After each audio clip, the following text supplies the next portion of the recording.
তোমরা সবাই কেমন আছো? আজ আমি তোমাদের সাথে নতুন কিছু শেয়ার করতে এলাম। আমি যতদিন হ্যান্ডক্রাফটের কাজ করছি তার মধ্যে এই এনগেজমেন্ট রিং প্ল্যাটারটা অন্যতম। এখন বিয়ের আগে সবাই এনগেজমেন্ট করে, সেটা বাঙালি হোক কিংবা অবাঙালি। সেরকমই আমার এক অবাঙালি দাদা তার এনগেজমেন্টে আমাকে একটা রিং প্ল্যাটার বানিয়ে দিতে বলে। আমি কখনো বানাইনি, তাই খুব একটা প্রিপেয়ার ছিলাম না। কিন্তু আমরা যারা হ্যান্ডক্রাফটের কাজ করি তারা সবাই জানো আমরা কিছু না কিছু উপায় বের করে কাজটা করার চেষ্টা করি। সেরকমই আমি সাহসে ভর করে আমার বাড়িতে যে সমস্ত জিনিস ছিল তাই দিয়ে বানাতে শুরু করি। যেহেতু আমি আগে হ্যান্ডমেড জুয়েলারি বানাতাম, তাই সেই সুবাদে আমার কাছে বেশ কিছু ম্যাটেরিয়াল ছিল। আর আমরা যারা হ্যান্ডমেড আর্টিস্ট তারা প্রত্যেকে কোনো কিছুই ফেলে দিই না।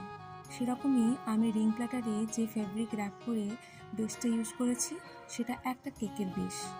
আমি ধুয়ে ভালো করে রেখে দিয়েছিলাম, কারণ জানতাম কখনো না কখনো কাজে লাগবেই। তোমরা আমাকে জানিও তোমাদের কেমন লাগলো এই রিং প্ল্যাটারটা। আজকের মতো টাটা।